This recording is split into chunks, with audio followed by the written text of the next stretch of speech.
Kairali books പ്രസിദ്ധീകരിക്കുന്ന ബിജു രാഗേഷിന്റെ കുറ്റാന്വേഷണ novel പ്രകാശനം മെയ് 2 കണ്ണൂർ താളിക്കാവ് ഹാർലി റെസിഡൻസിയിൽ വെച്ച് നടക്കും.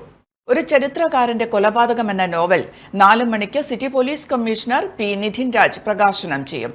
റിട്ടയർഡ് ക്യാപ്റ്റൻ വിനോദ് എളയാവൂർ പുസ്തകം ഏറ്റുവാങ്ങും. ഒ അശോക് കുമാർ ചടങ്ങിൽ അധ്യക്ഷത വഹിക്കും.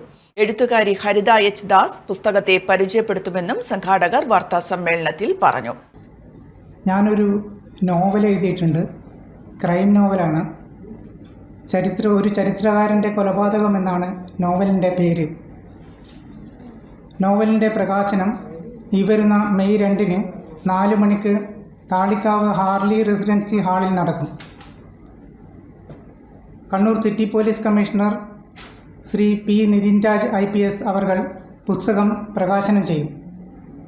മിഡ് ബഹുമതി നേടിയ സൈനികൻ സൈനികോദ്യോഗസ്ഥൻ വിനോദ് എളയാവൂർ പുസ്തകം ഏറ്റുവാങ്ങും. ചടങ്ങിൽ Kairali books MD Shri O Ashok Kumar അധ്യക്ഷനായിരിക്കും.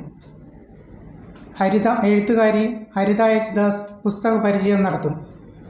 Press club president C Sunilkumar, KUWJ സംസ്ഥാന സമിതി അംഗം പ്രശാന്ത് പുത്തലത്ത്, സംഗീതജ്ഞൻ ഉണ്ണികൃഷ്ണൻ പയ്യാവൂർ, കവി Swamidas Mujukunnu, Kerala senior citizens forum സംസ്ഥാന ജനറൽ സെക്രട്ടറി P കുമാരൻ, അതുപോലെ തന്നെ എഴുത്തുകാരൻ CK സുജിത്ത് തുടങ്ങിയവർ ആശംസകൾ അർപ്പിച്ച് സംസാരിക്കും.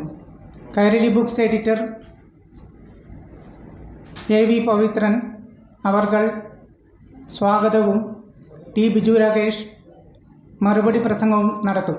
ബിജു രാഗേഷ്, പത്രപ്രവർത്തക യൂണിയൻ ഭാരവാഹികളായ പ്രശാന്ത് പുത്തലത്ത്, K സതീശൻ എന്നിവർ വാർത്താസമ്മേളനത്തിൽ പങ്കെടുത്തു. Aster MIMS Hospital, we'll treat you well. Chala East, Kannur.